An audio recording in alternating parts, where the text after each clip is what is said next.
Under the same roof, we share the love, embracing the differences like hand in glove. Spreading peace and joy, it's a beautiful sight. Together we shine in each other's light. And now do we stand in love's pure might, watching the world share in love and light. Hearts beating as one in our peaceful flight. Colors of harmony painting the night. United we stand in love's pure might.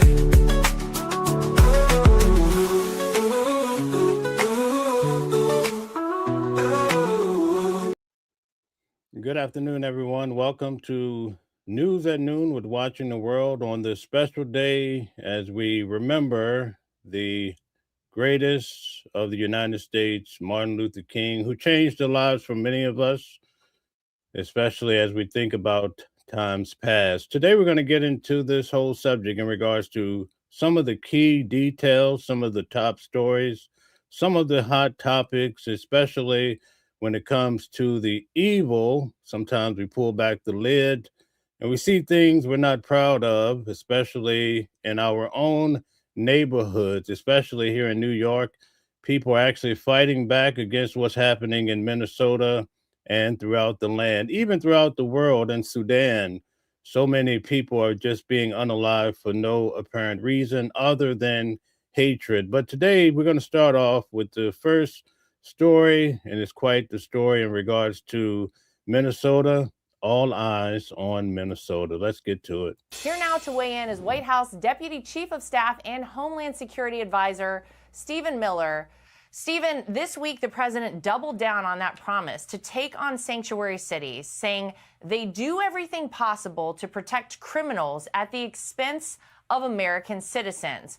So why are these Democrat leaders still insisting, Stephen, on putting obstacles in the way of our law enforcement and these men and women who are just trying to do their jobs? And it seems like, these quote unquote leaders are really adding fuel to the fire when it comes to violence against our law enforcement. Fuel to the fire, to say the least. Welcome in, Deborah. Nice to have you.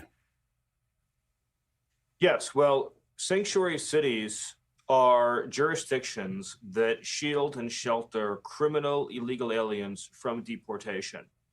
So, for example, in Minneapolis and Minnesota, when an illegal alien commits a crime and is deportable and can and should be removed from the country, the city of Minneapolis and the state of Minnesota prevent ICE from arresting and deporting the offender, even when they are charged or convicted of heinous crimes, including crimes against women, crimes against children, crimes of violence, and instead they release them back onto the street where they can continue to reoffend. So ICE over and over and over again goes out into the community to find and arrest these fugitives who have since committed additional egregious crimes after they were released by Fry and Waltz and Ellison. These are acts of insurrection against the laws of the United States and against the sovereignty of the United States. Foreign illegal aliens who broke into this country, who then raped children, who committed human trafficking, sex trafficking, drug trafficking, protected, shielded, sheltered, coddled, defended at every level by the... Put a 1 in the chat if you agree with the work that ICE is doing. Put a 2 if you do not agree. Let's see what you think. Leadership in Minnesota. And then when ICE goes out to make these arrests, they unleash violent mobs to attack, assault, and impede ICE officers. And they refuse to allow the city police to protect those ICE officers in the conduct of their duties, willfully aiding and abetting this violence. And it's so crazy to see, Stephen. It goes against every ounce of common sense one would think that a leader in a position like those in Minnesota would have. And now you have Democrat lawmakers who are calling for the impeachment of Kristi Noem. Give me... Welcome in, One Love. One Love says the Black Panthers said, or Panthers, I guess you're saying, said they will defend folks against ICE. Okay, wow. Thanks. Your take on that, because I think a lot of people look at what she's been able to do as DHS secretary and they say, well, thank goodness someone is finally dealing with this problem. Thank goodness someone is finally taking it to all these people, as you just laid out, who were so detrimental to our way of life here. How do you see all this playing out? Well, this is really a core question about whether or not the federal government is in charge of federal law or not. This question is foundational to the American Republic. We have one nation. We have one set of federal laws. We have one constitution. We have one law of immigration. We have one law of citizenship. It's going to be a tough argument because when Donald Trump was actually out there on the campaign trail, he was actually stating he would be doing these type of activities. So the people voted him in. I don't think it's wise for anybody to try to take ICE head on when all the power is with the president. If you allow a city or a state to decide immigration laws for themselves, you have an immigration law for Minnesota, you have an immigration law for Minneapolis, you have an immigration law for St. Paul, you have an immigration law. Deborah, the question was, if you agree with ICE, put a 1 in the chat. If you do not agree, put a 2. That's the question. Thanks. For Los Angeles and for San Francisco and for New York, what you have then is total, complete anarchy and the dissolution of the American Republic. What Democrats are doing is vote harvesting, fraud harvesting, ballot harvesting, crime harvesting. Ask yourself, why would Fry, why would Waltz sanction such egregious violence against ICE officers? Because they understand that this scheme, this mass migration scheme, is the heart of the Democratic Party's political power. It is their plan for power today and long into the future. Last week, I saw a presentation where China is planning 100 years into the future. But here in the United States, we switch back and forth from Democrats to Republicans, Democrats to Republicans, and one administration undo what the previous administration did. It makes it really tough to hold a straight line. They know that if this administration of President Trump is successful in reversing this invasion, it will deal a generational blow to Democrat political power. Well, before I let you go, and just very quickly, we know the Democrats are also weighing a partial government shutdown as the far left demands defunding ICE and opposing a... Well, we saw what happened with the last government shutdown. A lot of employees went over 30 days, right, without money, getting behind on bills and of the liking, all for people to make political points. Shadow Pop says ICE is no different than the brown shirt under Hitler. Okay, thank you very much. Appreciate your comments. Let's see. Perion says immigrants can't vote. Okay. Pretty Thing says hello to Deborah. Thank you guys for all the support. A funding bill for the Department of Homeland Security until that happens. What would that mean, Stephen, very quickly, for the agents on the ground, for these men and women of ICE? Well, to be clear, shutting down DHS means that Democrats, radical Democrats. And by the way, most people in the audience, we have 100%. They are against ICE for the people who participated in answering the question. Shout out to you, Sharon. Thank you for the continued support of the channel. Are shutting down Secret Service. They're shutting down ICE. They're shutting down Border Patrol. They're shutting down TSA. They're shutting down the organs of Homeland Security at every single level, waging war against the defense of our nation, against terrorists, against murderers, against criminal cartels. These ICE officers are going out every day facing death threats to remove some of the most violent gangs from this nation. MS-13, Latin Kings, Tren de Aragua, Sinaloa Cartel, organizations that would sooner kill you than look at you. That's who they're fighting every. Would you guys rather deal with the gangs, or would you rather deal with ICE patrolling and taking out illegal immigrants? One Love says illegal immigrants do vote. Okay, all right. Thank you for your expression. Every single day, they're being doxxed, tailed, assaulted, harassed, and violently attacked as they're going out to battle the most violent. Okay, this is quite the perspective. Danny Boy, welcome in. Thank you for supporting the channel. Danny Boy says the Trump regime and their Gestapo force are the real anti-American terrorists. All right, thank you for that. And Seb says, then why don't they grab him and Trump, racist behinds? Okay.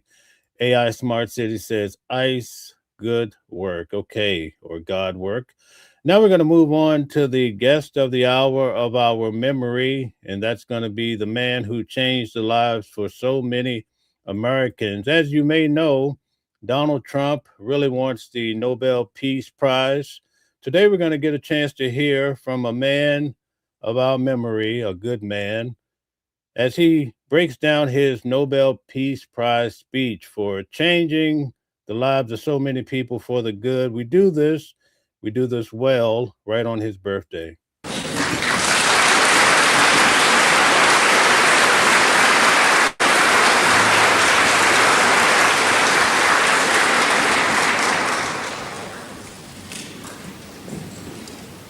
Your Majesty,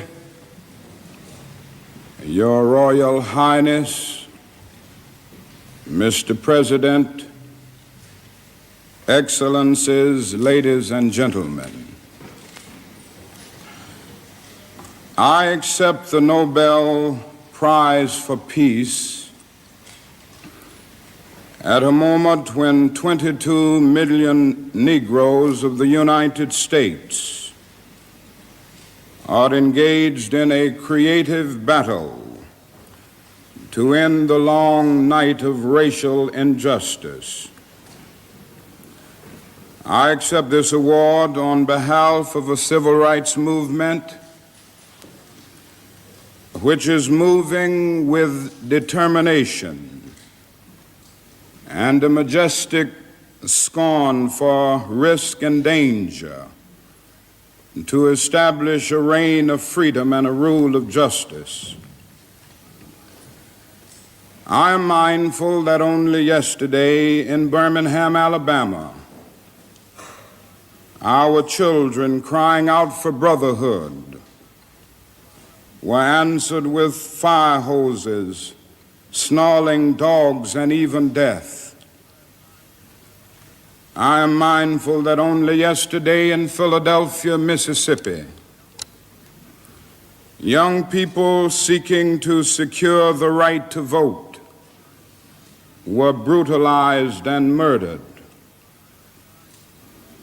I am mindful that debilitating and grinding poverty afflicts my people and chains them to the lowest rung of the economic ladder.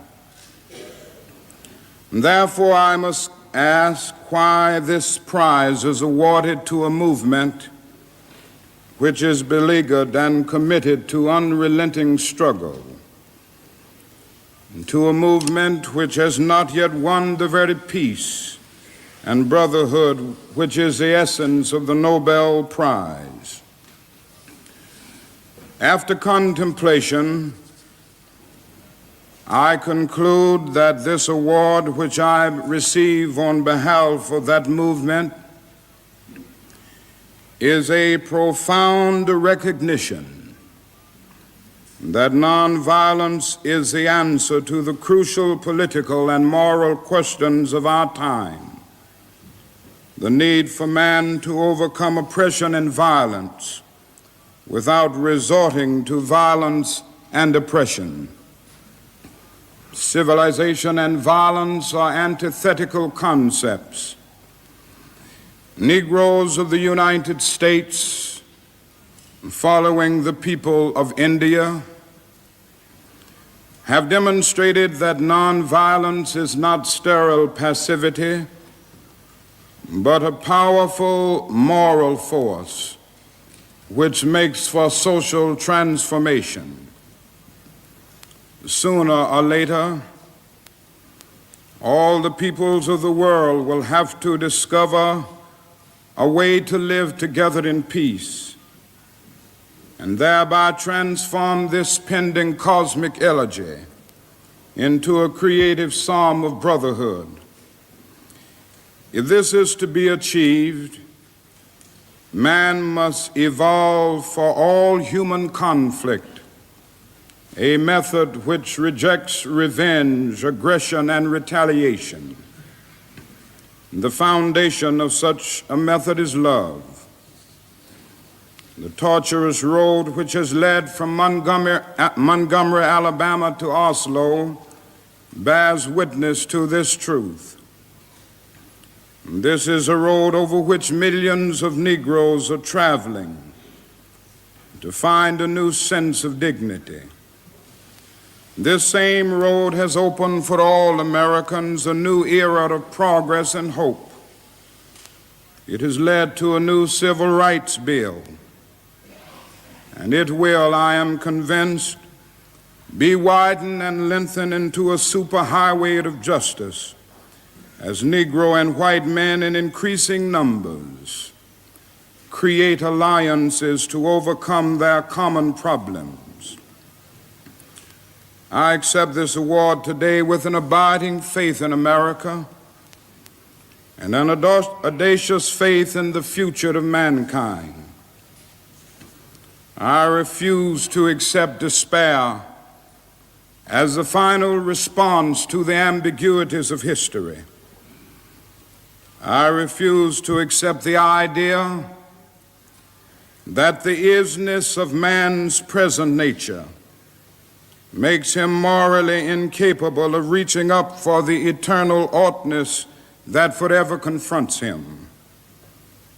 I refuse to accept the idea that man is mere flotsam and jetsam in the river of life, unable to influence the unfolding events which surround him. I refuse to accept the view that mankind is so tragically bound to the starless midnight of racism and war that the bright daybreak of peace and brotherhood can never become a reality. I refuse to accept the cynical notion that nation after nation must spiral down a militaristic stairway into the hell of nuclear annihilation. I believe that unarmed truth and unconditional love will have the final word in reality.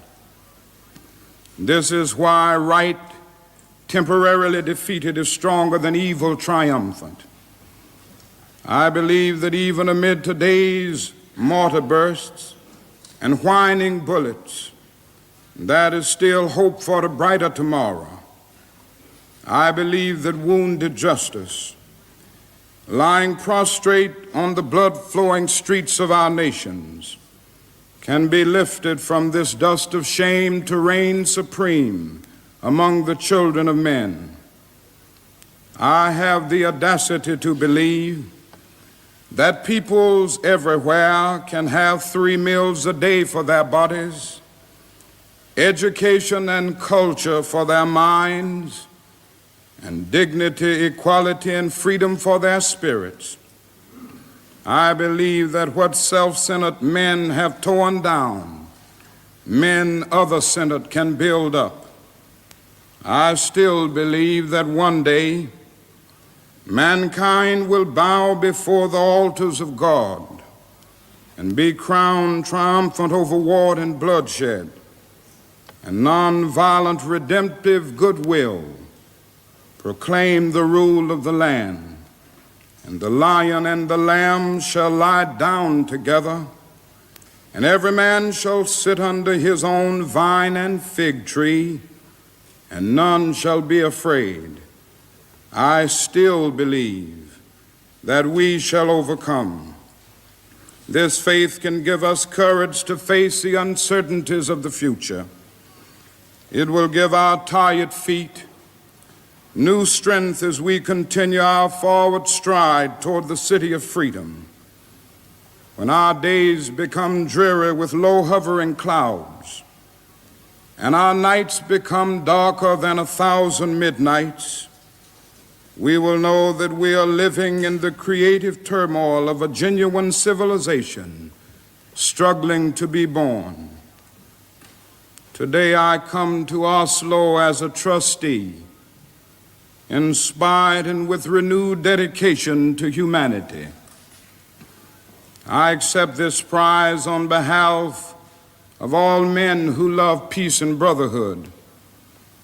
I say I come as a trustee, for in the depths of my heart I am aware that this prize is much more than an honor to me personally. Every time I take a flight, I am always mindful of the many people who make a successful journey possible, the known pilots and the unknown ground crew. You honor the dedicated pilots of our struggle who has sat at the controls as the freedom movement soared into orbit. You honor once again Chief Lutuli of South Africa, who struggles with and for his people are still met with the most brutal expression of man's inhumanity to man. You honor the ground crew, without whose labor and sacrifice the jet flights to freedom could never have left the earth.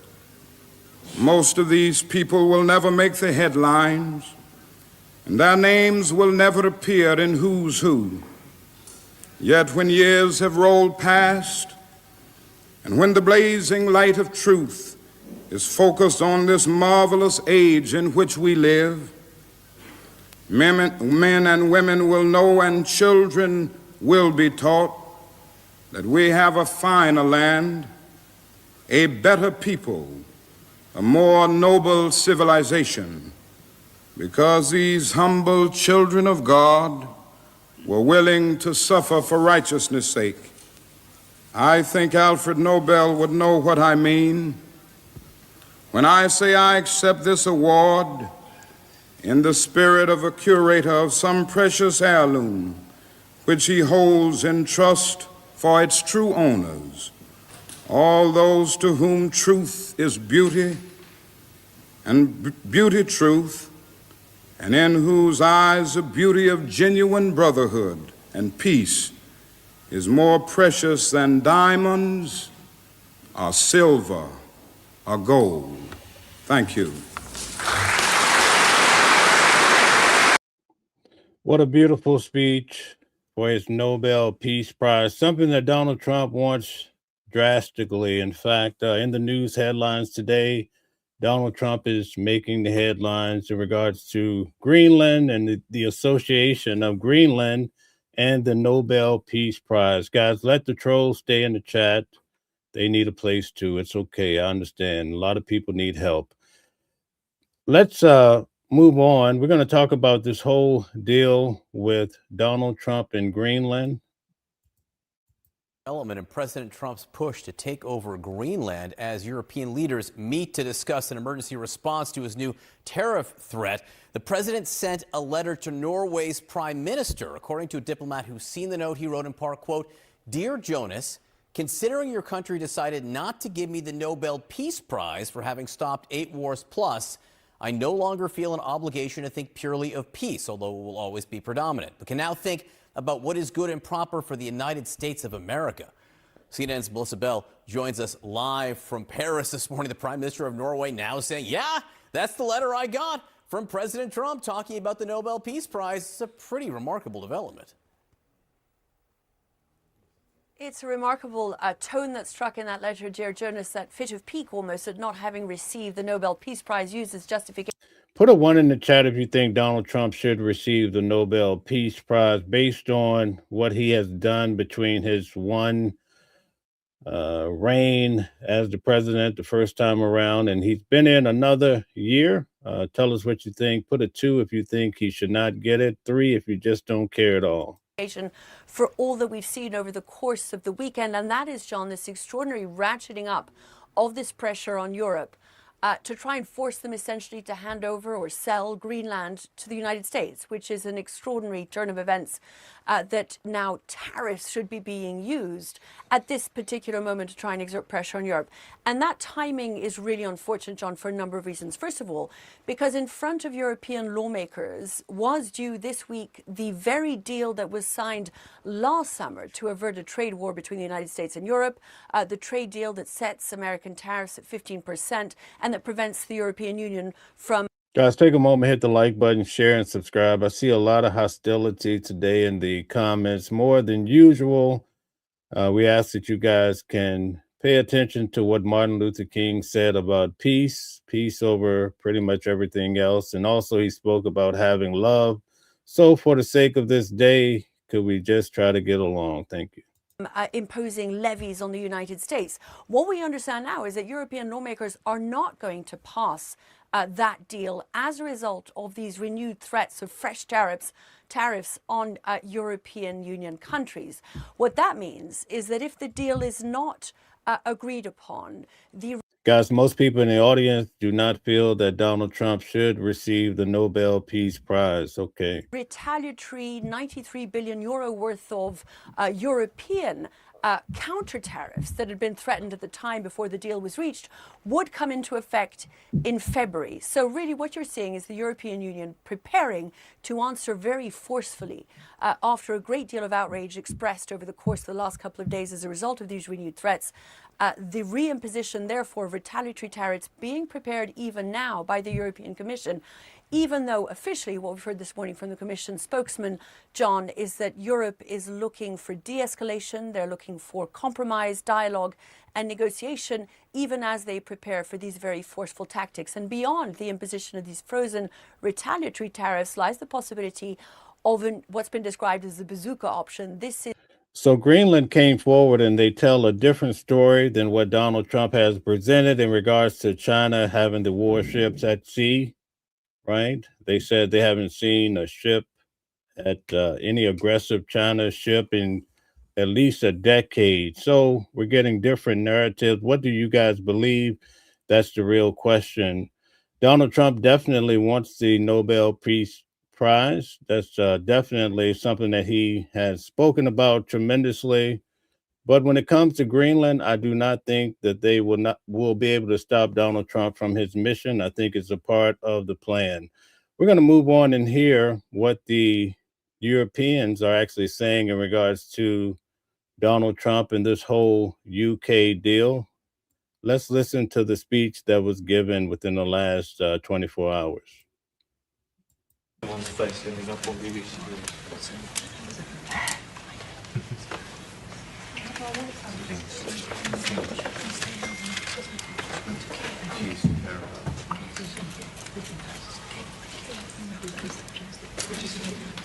Yeah.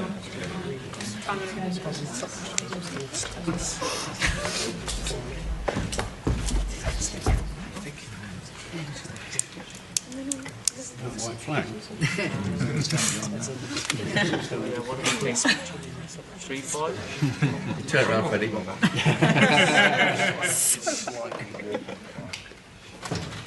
Okay.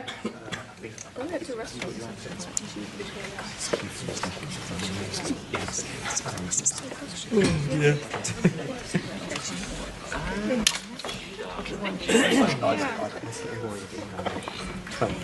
Okay, thanks. Well, you remember why you clamoured.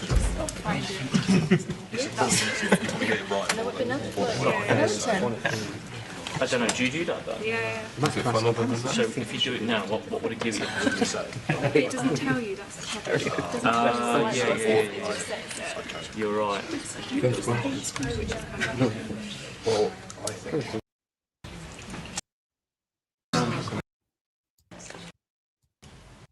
Matters our value. The world has become markedly more turbulent in recent weeks. Events are moving fast, and in moments like this, what matters most is being clear about the values and the interests that guide us, even as circumstances change. The United Kingdom has a long history. Our values were not improvised. They were built patiently over time. And while we are pragmatic in how we pursue our interests, we are resolute in defending those values when it matters. So let me begin with the United States. The UK and the US are close allies and close partners. That relationship matters profoundly, not just to our security, but to the prosperity and the stability that people here depend upon. Under President Trump, as under previous presidents, we're determined to keep that relationship strong, constructive, and focused on results. And that approach is delivering. Through sustained engagement, we've seen significant US investment into the UK economy, running into hundreds of billions of pounds, supporting growth, skills and jobs right across the country. Our cooperation on defence, nuclear capability and intelligence remains as close and effective as anywhere in the world, keeping Britain safe in an increasingly dangerous environment. We've secured good trading terms in key sectors, including cars, steel, aerospace and life sciences, protecting British jobs and manufacturers. That is why we take the approach that we do, because it delivers concrete outcomes in the national interest.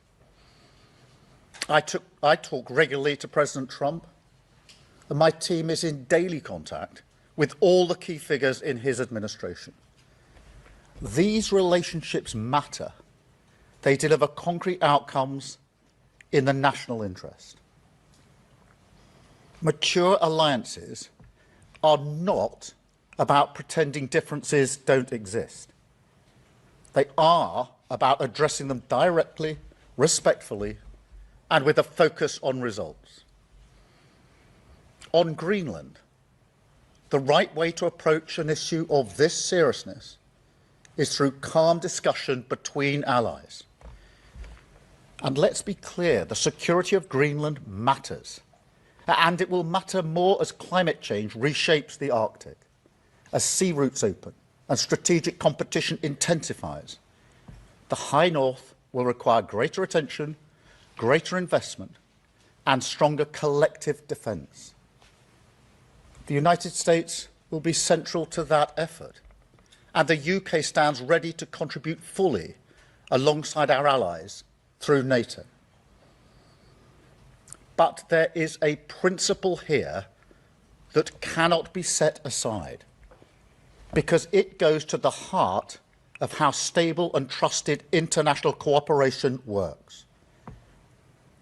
And so any decision about the future status of Greenland belongs to the people of Greenland and the Kingdom of Denmark alone. That right is fundamental, and we support it.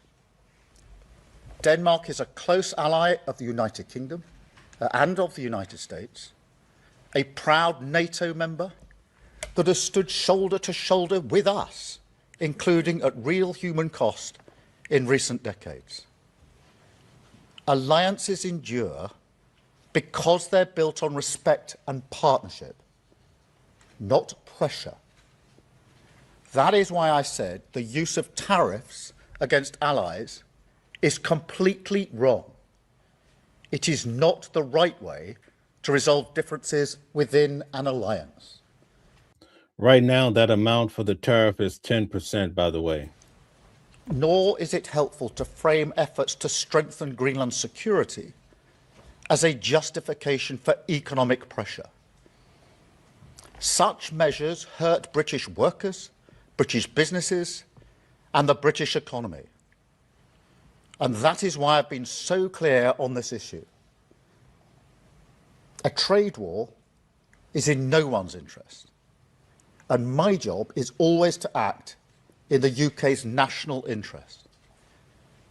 That is why yesterday I spoke to President Trump, to European leaders, and to the Secretary General of NATO to find a solution rooted in. Donald Trump is pushing an America first agenda, and Europe is not in it, okay? Partnership, facts, and mutual respect, because that is how strong alliances protect shared interests. The same is true on other issues. In the Middle East, we welcome President Trump's focus on sustaining the ceasefire in Gaza and moving on to phase 2. We are open to participating constructively in such efforts. On Ukraine, I can be brief. We strongly support efforts to bring the killing to an end and secure a ceasefire as soon as possible. We recognise President Trump's role in pushing that process forward, and we will work closely with the United States, Ukraine, and our other allies to apply pressure where it belongs on Putin. Finally, let me say why all this matters so directly to people here at home. In today's world, geopolitics is not something that happens somewhere else. It shapes the cost of energy, the price of food, the security of jobs, and the stability that families rely on to plan their lives. When war drives up fuel prices, it's households who feel it first. When supply chains fracture, it's small businesses and working people who absorb the shock. And when instability grows, it's rarely those with the most power who pay the price. That is why this government's approach is rooted in a simple belief that we must use every tool of government, domestic and international, to fight for the interests of ordinary people. At home, that means active government. It means taking responsibility for economic stability so that inflation is controlled, interest rates come down, and family budgets are protected. It means stepping in where markets fail, strengthening resilience, and ensuring that global shocks do not always land on the same people in the same places, the people least able to withstand them. That's why we've taken action to reduce energy bills, to freeze rail fares and prescription charges. But tackling the cost of living today also means engagement beyond our borders. Guys, take a moment, hit the like button, share, and subscribe. Thank you. We're going to break down what's happening in Sudan, too, so definitely stick around. You won't believe how many people are being killed. It requires shaping the world around us, not retreating from it. It requires strong alliances, steady diplomacy, and rules that reduce uncertainty rather than amplify it. That is why our commitment to international law and to alliances founded on trust is not abstract or ideological. It's practical. It's about stability, predictability, and fairness. The conditions that keep prices down, jobs secure, and economies resilient. That is what active government looks like in an age of uncertainty. Steady at home, engaged abroad, and always focused on protecting the people that we serve. Britain is a pragmatic country. We look for agreement. We believe in partnership. We prefer solutions. All right, so you get an idea of the position they take when it comes to Greenland, but believe you me, Donald Trump is not trying to hear it, and I believe he's going to show the world just what he means when it comes to Greenland pretty soon. I think it was a part of his agenda from day one. That's just my belief, but Donald Trump is definitely not playing around when it comes to Venezuela. Again, guys, I went to Nicolas Maduro's hearing. I saw the man. I could hear him being unshackled and the chains hit the floor. I saw him come into the courtroom. As a president of Venezuela, at least he claims to be the president, right? According to the Trump administration, he came out into the courtroom, said Happy New Year, seemed like he was happy, but you can't be happy when your wife is standing next to you and her face is battered, and they're pleading to the judge for her to get medical assistance, to also have her ribs examined, because I guess they felt maybe her ribs had been damaged somehow. They did not explain how this all occurred, but it goes to show we're living in a different kind of time where the president of the United States and his administration is doing things that we haven't seen probably in our lives. We're going to get a chance now to hear from some of the individuals in Greenland and their position on Donald Trump as well. Let's check it out so we can get a full rounded view about what's happening around the world. I think Trump doesn't know about Greenlandic people. We don't really value cash and Kardashian lips and fake boobs and stuff like that very highly. Actually, you cannot even own land in Greenland. You can get an allotment for your house and then you own the house on top of the land. But Greenlanders don't believe in the land is for one person, is for everyone. And so is the seas, like the riches that we have there. So it's a big miscalculation that he thinks that Greenlanders would be incited by cash or something like that. We're not. And even if you were to say like $100,000 per person or something like that, we wouldn't give up free healthcare. We wouldn't give up free education. We wouldn't give up being a part of Europe. We wouldn't give up on our sovereignty eventually. And we're a very sovereign people within the Kingdom of Denmark. We're autonomous right now.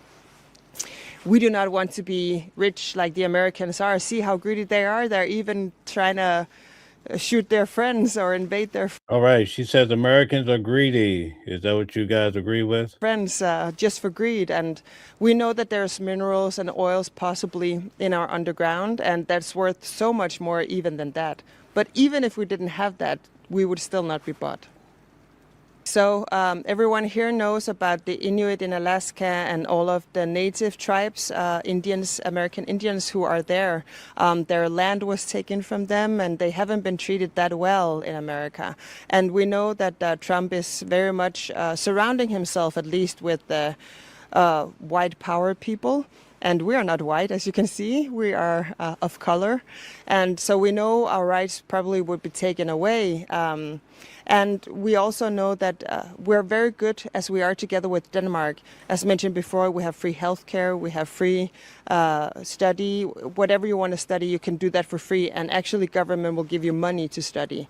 So while you're studying, you're getting a grant from your government. So all of that we wouldn't trade for, like the welfare state. We wouldn't trade for anything in America. But also, you have to remember, a lot of Greenlanders have family, like their mother or father or grandmother or grandfather who is Danish. We do have a 400 years history together or more in terms of being interconnected in that way. So, and we're also seeing a lot of protests in America right now that is unsettling, with the ICE agents who are sort of going after a lot of people. And from here, it looks like maybe he's going a lot after brown people. And we are considered brown people, as you can see. So, yeah, we would rather stay with Denmark. Thank you. Okay, so let's pause here for a minute. If you think Donald Trump is going after brown people, put a 1 in the chat. Put a 2 if you think he's not doing that. So 1 if you think so. She says she thinks the president is going after anyone a shade darker than himself. What do you think? America has had up to 17 bases here, and they have closed them all down except for one, the Bidufik Space Base. And America could amp up the base presence, their military presence, and even their military capabilities here all they wanted to. So that is not the argument. And of course, everyone in Greenland knows this. We may not be many, but we read, we're educated, and we know about the news of the world, right? Especially regarding our own country. So we know about Wow, this is the biggest response I've ever gotten for any question. And most people feel like the president of the United States is going after brown people. Not a good look, not a good look, especially when there's so many brown people that live in this country and around the world. In fact, speaking of brown people, after I finish the show, I'm going to show you guys what's happening in Sudan to brown people. It's going to actually blow your mind. the treaties that we have with America. This is very much akin to when you have a dog sledge team, when he's using that analogy, and one of the dogs all of a sudden turns around and bites you. You have to take it out of the kennel. You have to take it outside and shoot it. Of course, we're not going to shoot Americans. We're peaceful people, but you cannot trust that dog anymore forever. America has 10,000 soldiers who are for combat in Arctic society. Wow, she's saying that Donald Trump, and even she's putting the American people in the same boat, folks, says a dog you can't trust. What a shame. Finland alone has 35,000.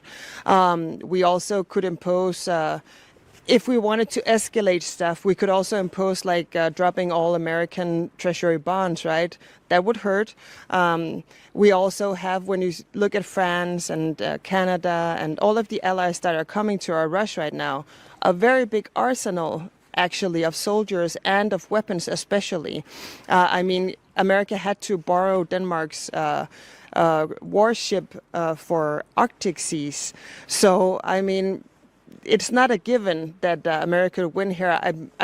We fought alongside America in a lot of other wars around the world because we wanted to adhere to the treaties that we had gone through. But they have seen that some of the street fighting in Syria, for example, has been very, very hard on Western soldiers, right? I imagine it would probably be the same in Greenland. It would be like something else. So I wouldn't laugh it off, but of course nobody wants war and nobody wants to be invaded. Of course there are bad chapters with Denmark and Greenland because we have a 400-year history. But actually I also saw a YouTube video that kind of emerged recently that said American soldiers were John says you either defend yourself or you lose. Look at the history. I get it. A lot of people do not like Donald Trump. They do not like his administration and what it stands for. But believe you me, sometimes you have to look at things from a bigger perspective, because would you rather deal with Donald Trump or would you rather deal with Russia and China and what they would want to do to you? very bad to some of our people here too in Assuk, which is a small settlement in here. Some of the elders that remember them also said, well, those guys were really not that good. So it really doesn't matter what happened between Denmark and Greenland. We'll figure that out. Denmark and Greenland is fine as we are. We will figure it out. If we want to be independent, Greenlanders should be able to decide that, not with pressure from a superpower somewhere. And we are well aware that if we became independent tomorrow, he would just invade us because he would have no problems with NATO, Europe, you know, everything else. So I think he's banking sort of in a very insulting way that Greenlanders are like stupid, uneducated people who doesn't follow the news around the world, and we're not. It's the exact opposite. We're going to be here hundreds of years after Donald Trump. Even if he invaded us, I think we would just wait him out like bad weather. Everyone here knows that the weather decides. If we get a storm, we may have to hunker down for a day or two, and we will hunker down for a year or two, or even 10 years or 20 years, and then we'll go back to Denmark as soon as Trump and his likes were gone. Everyone wants a peaceful solution. Donald Trump is the only one who seems to want to fight, and I don't even think the American military would want to fight. It just seems crazy and unhinged. It seems like. So we get the idea of what she's saying. They're so concerned about Donald Trump. She says they're going to outweigh him, right? Just wait till the man pass on. I see a lot of that in the comments, people just waiting for something to happen to the president. We're living in different times. Did you hear about what happened? There's a big controversy in regards to the Native Americans being picked up by ICE at that time, right? At that time, 3 of them were missing. I'd rather you hear the story from them. Let's get to it. 4 tribal members who were picked up by ICE in a community called Little Earth right here in Minneapolis, St. Paul. And one of them has been released, but they couldn't. This is Minneapolis, folks. ICE picking up Native Americans. Locate the other 3. So the council members here, they're all elected officials of the Oglala Sioux tribe, and they gained access to the facility and they couldn't find their 3 tribal members. They claim that they're not classifying them by their nationality, which tribal members are also citizens of the United States since 1924. You know, there's nobody more American than American Indians, but they were unable to find them here today, and so they're going to continue on. They got some contact information. They love the fact that you're here, that everybody's here, and they're going to be giving out tribal IDs to their tribal members who are in Minneapolis, St. Paul, at the American Indian Center down on Franklin Avenue. But I just want to say thank you to everyone that's here. Apparently, ICE is pulling up on any and everyone they choose to. They go off of looks in many cases from what I see online. And then they start asking questions. And if you don't comply, well, that's another story. Stay vigilant and stay assertive, stay constructive. We're an unprecedented.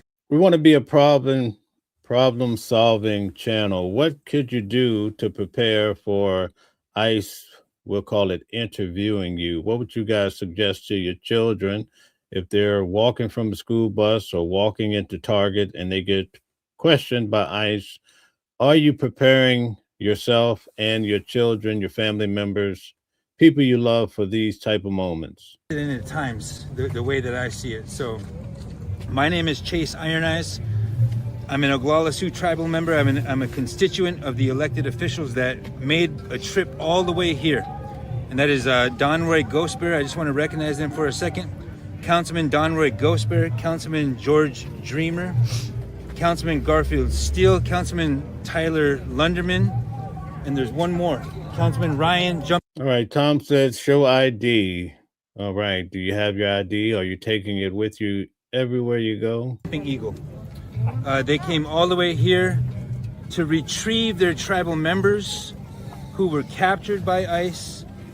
Brawladon says show them your ID and don't block them from doing their job. That's some good advice. Okay, John says I have no problem proving I was born here to a legal parents. Okay, thank you very much. Troy says it's stupid, all of this military, go back to Alabama. All right, and we failed in that mission today, but it will continue. So stay where you're at and stay vigilant is all I can say. We're all concerned about, you know, this white supremacist influencer coming into town in less than 48 hours. We don't know their route, but our goal is to keep the good people of Minneapolis, St. Paul safe. So thank you very much.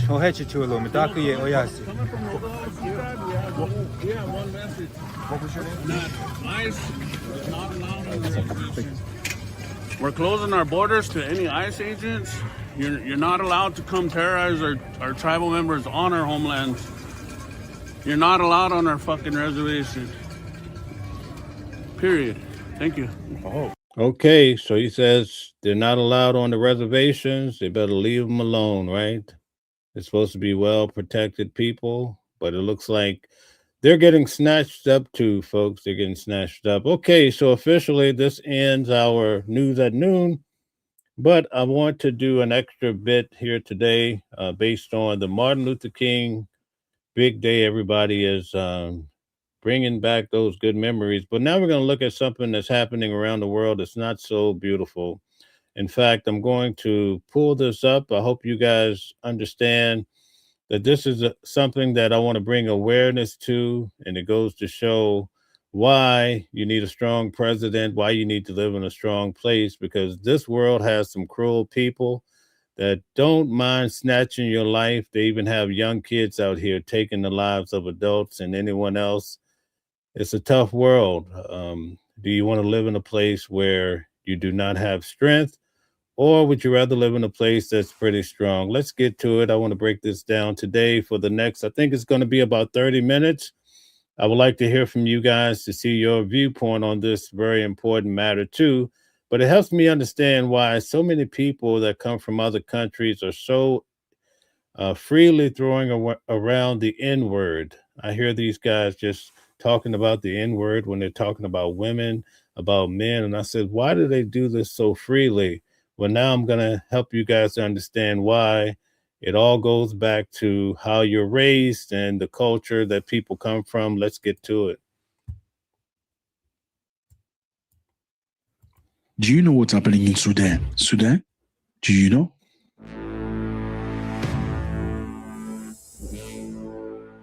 I know it's complicated, right? It's very complex, but I'm going to try to break it down for you. One of the worst Gino is happening in Sudan, and the world is watching. And you haven't heard about this, but many black people are being unalived like goats and martins. in Sudan. Lots of people are being unalived, and we need to talk about this very quickly. Basically, the Sudanese government has accused UAE of sponsoring Gino in their country. They're saying they are the reason why people are being unalived, because they are giving weapons to people that are unaliving black people. And guess what the ICJ has done? The ICJ say the UAE is not under their jurisdiction because they never signed the 1948 Convention against Gino. This is crazy.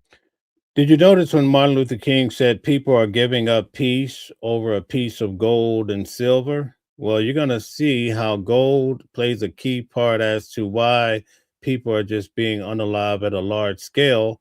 But not only that, this video is going to help you understand how they got here and why a person's life doesn't even mount to a hill of beans. Let's get to it. Easy stuff you need to find out about this. Before we start, can I ask you to do this?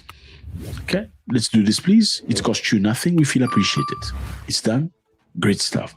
Let's find out about this. We are in Sudan. Sudan is right here. Sudan used to be the biggest country in Africa, but no more.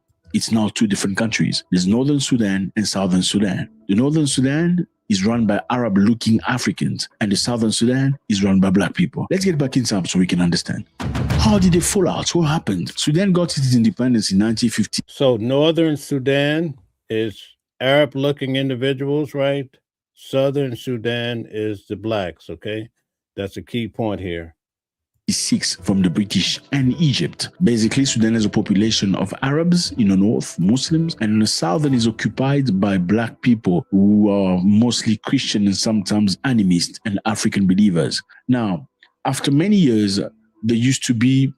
Remember Donald Trump did this strike by means of the military, and you heard the echoes of Muslims versus Christians and the like. All of this is going to help you understand the big picture. Just pay attention. People fighting against the government, people angry, unhappy. Sudan started seeing insurgencies and rebellions. What was the people complaining about? They were complaining about service delivery.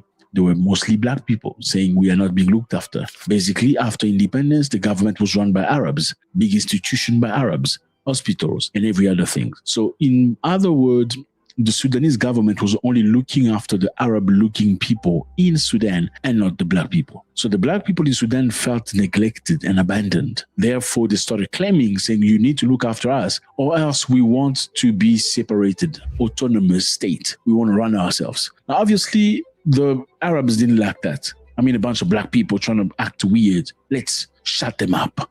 And that's exactly what they did. So many groups of army by Arabs started shutting down the black people and beating them and unaliving them bad. So, all right, I want to pause for a second. Mystical Moon, baby, says something that really resonated with me. She says, this is not a world I feel safe in, and I don't feel that my kid or grandchildren are safe. It's scary. Absolutely. I think about this every day. It's a serious matter indeed. Since 1956, we've seen a lot of rebels fighting for the very same cause, acting in a way that is very uniform. Their claim is you're not looking after us. Okay, you're basically taking care of Arab-looking people. You refuse to look after black people. Amongst the people that were beating and unaliving black people was a group named the Janjaweed. They were some of the most ruthless, dangerous people ever. They unalive as much black people without looking at color, age, gender, or anything. They basically did not just attack people with arms. They also attacked villages with specific black people, and they will unalive all of them. They will rape women and finish children. Now, I'm sure you heard the story about Darfur. This happened between 2003 and 2010. It was mayhem. Lots of people lost their lives. People talk about 400,000 people lost their lives, but other editions talk about millions of people. Obviously, you know, when they talk about a lesser number, you know which number is more accurate. Black people were tired, angry, sad in Sudan, in their own country, feeling that they were being treated like second-grade citizens. They asked for independence. They wanted secession. And in 2001, it was granted to them. After many of them were unalived, they created their own country,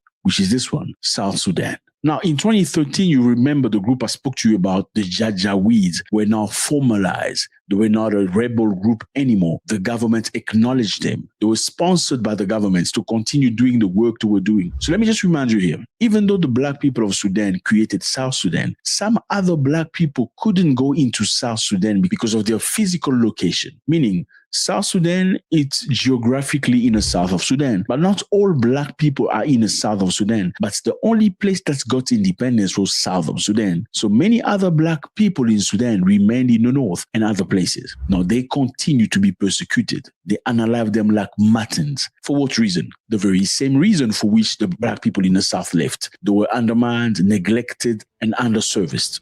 Back to 2013, the president was this man here, Omar al-Bashir. He had been in power since 1993. He was one of the most ruthless people against black people in Sudan. Now, al-Bashir took Janjaweed group of army and created what they call the RSF. The goal was very simple.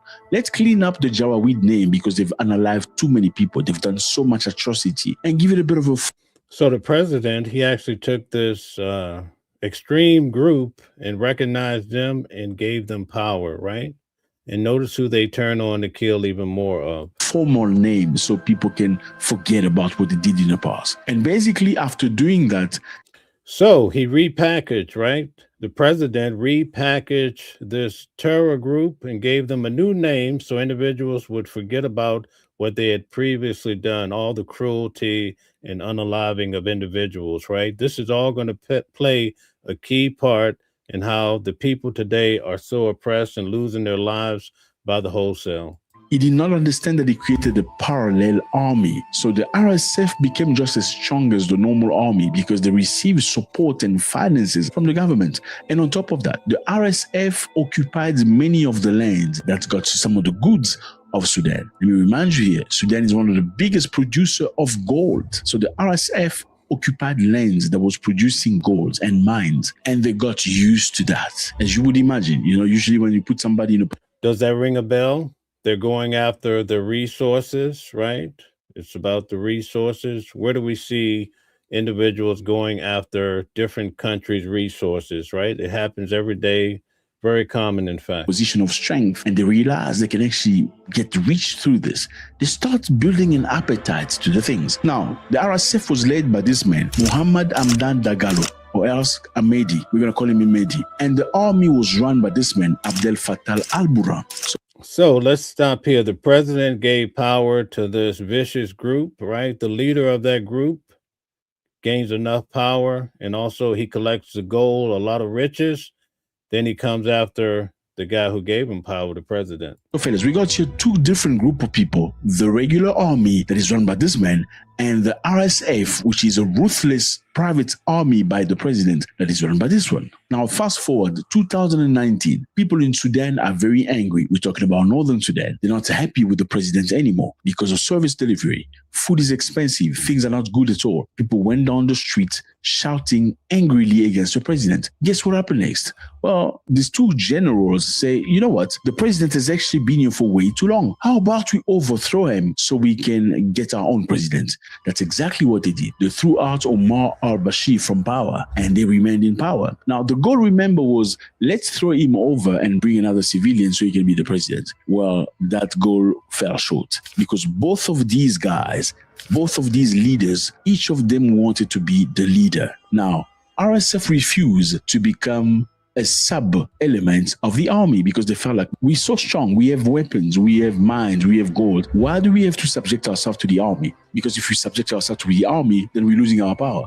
Why do we need to do that? How about we take over? Now they were fighting over power, and that is exactly what's happening right now. Now remember. So the president had an army, but he also had this terror group that he gave power to. Now you see this group is now going after the army and the president. Sometimes you eat the bear, sometimes the bear eats you, right? The RSF was formed by the Janjaweed, and the Janjaweed didn't just fight rebels. They attacked entire villages associated with Fur, Malasit, Zagawat ethnic group. These are black people in Sudan. So the Janjaweed unalived the black people. That was their goal, to shut them up. And the Janjaweed became the RSF. Remember, now, black people of Sudan, even though they have always been oppressed by the Sudanese government, they prefer the army than the Janjaweed. Why? Because even though the army is not nice to them, the army still need to be accountable to world politics. So the people in the north are the Muslims predominantly. In the south, right, it's the black people, the lowly black people, right? Very common thread we're seeing here. And most of them were Christians. And once the heat fell, the Christians started to adhere closer to the army because they said, well, at the end of the day, at least the army has rules to abide by. But by them choosing the army over this vicious group, look what happens next to them. Towards opinion. So if the army does wrong things to black people in Sudan, world can speak about that and the army will feel ashamed about it and try not to do it. The Janjaweed don't give a continental. They will unalive you like sheep. They don't care. They have accountability to nobody. So even though they were in both difficult situations, they still prefer the army to the Janjaweed.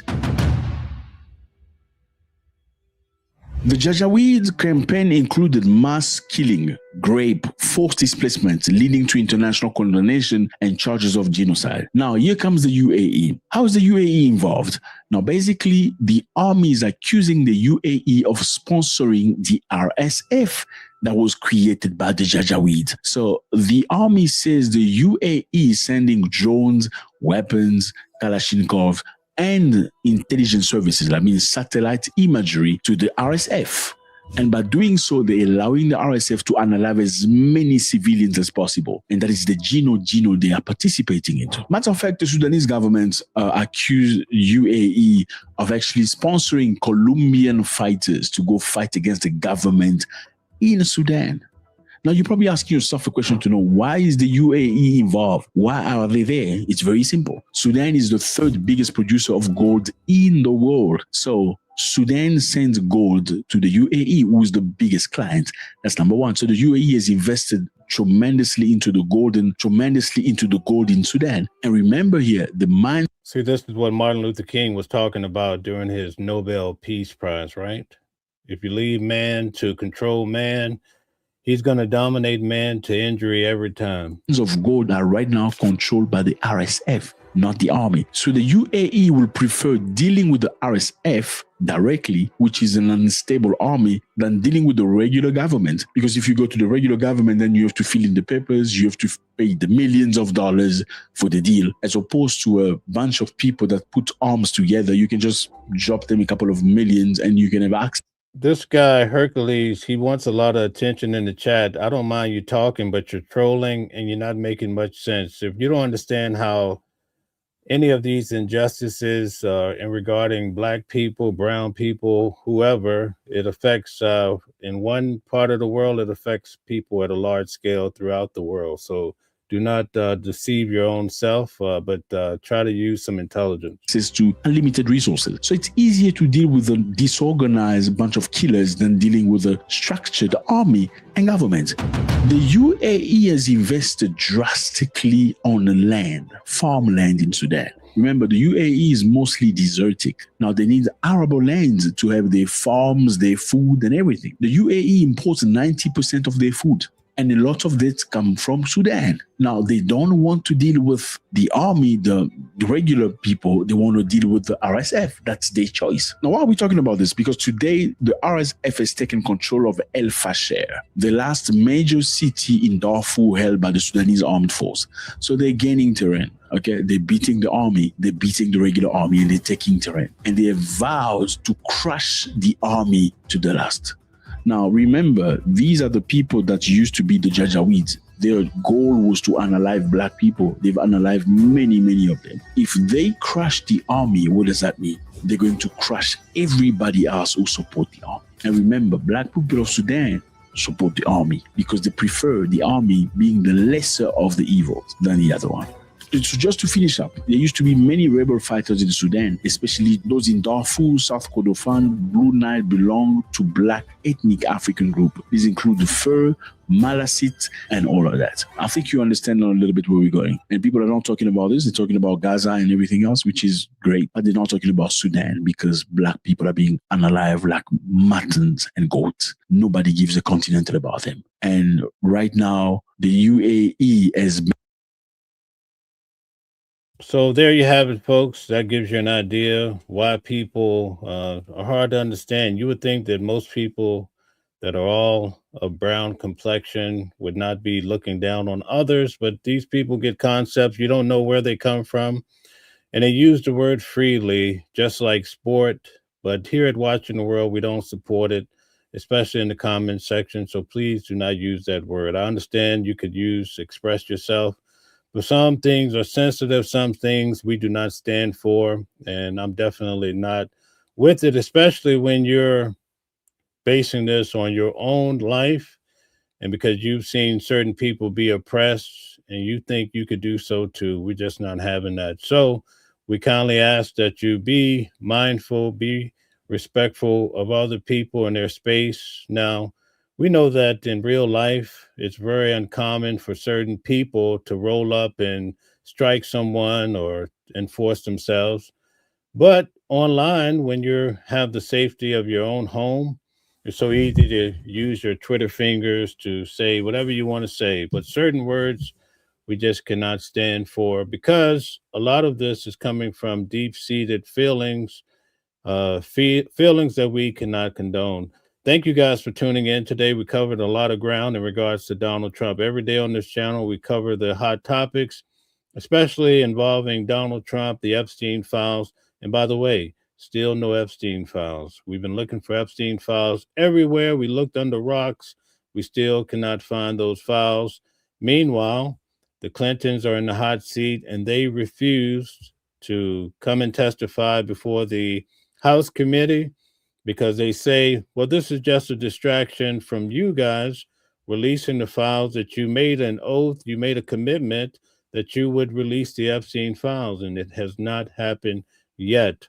There's so much to talk about. It's great that we have people here from the left and the right, the Republicans, Democrats, independents, and we're able to come together and have a meeting of the minds.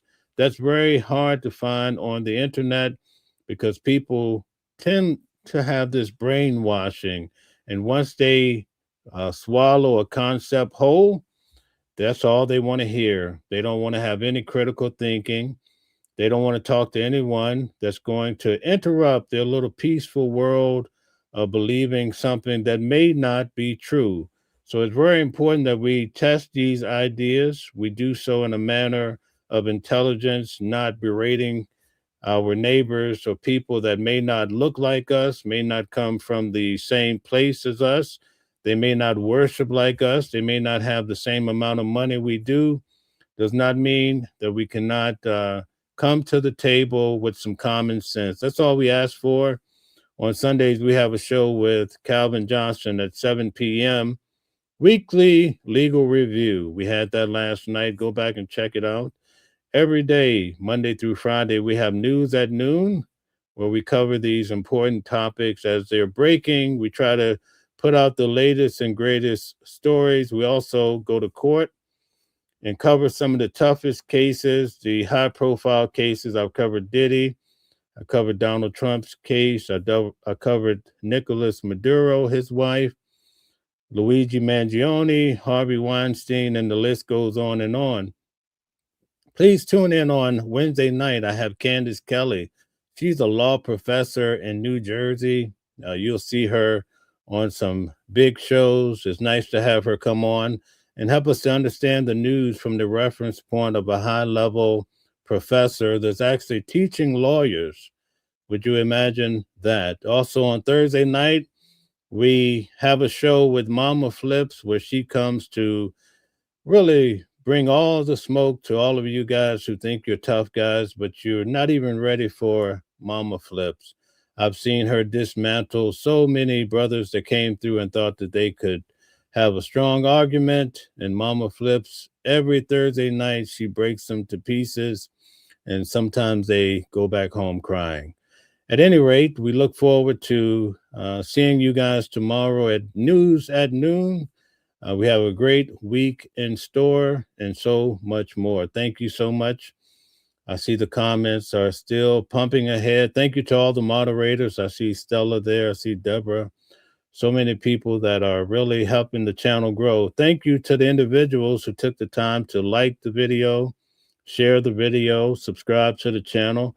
You could even turn on your notifications so that when we go live or release videos, you could check it all out. Last night, I put out a video in regards to, can men get pregnant?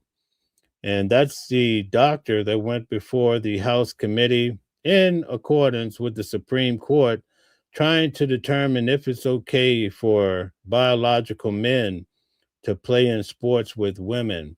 Go back and check out that video I just put out, and you'll be amazed at a doctor that cannot state that men cannot get pregnant. I find that hard to believe. Yes, it's very complex, but at the baseline of the question, the doctor could not answer that. A doctor with all the degrees. Also, check out our shorts. We have some shorts of Donald Trump saying when the Air Force One was getting rather bumpy, Donald Trump said he needed something to grab. A lot of people, we have over 30,000 people view the short. Go check it out. I think you'll find it a good way to laugh today. Yes, indeed. Thank you so much. And we ask that you guys continue to dwell together in unity, even though you have different beliefs, because at the end of the day, everybody has a unique point. And when we put all of these points together, guess what we get? We get a bowl of something close to the truth, because oftentimes when we try to come up with ideas on our own, well, sometimes it's just not wise. It's great to have a multitude of counselors, a multitude of minds to navigate through life, and perhaps we can learn from the next man's mistake. We can also learn from those that came before us, our forefathers, whoever that may be. Thank you so much, and be well for the rest of the day. And we ask that you continue to come back as we all put our little pieces in the pot to find truth. Enjoy your day and be well.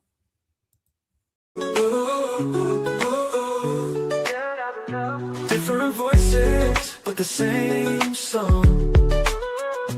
Living a world where we all belong. Kindness leading the way, breaking the chains. In the symphony of love, the thing remains. Embracing diversity, brighter days inside. Watching the world sharing love and light. Hearts beating as one in our peaceful flight. Colors of harmony, painting the night. United we stand in love's pure might.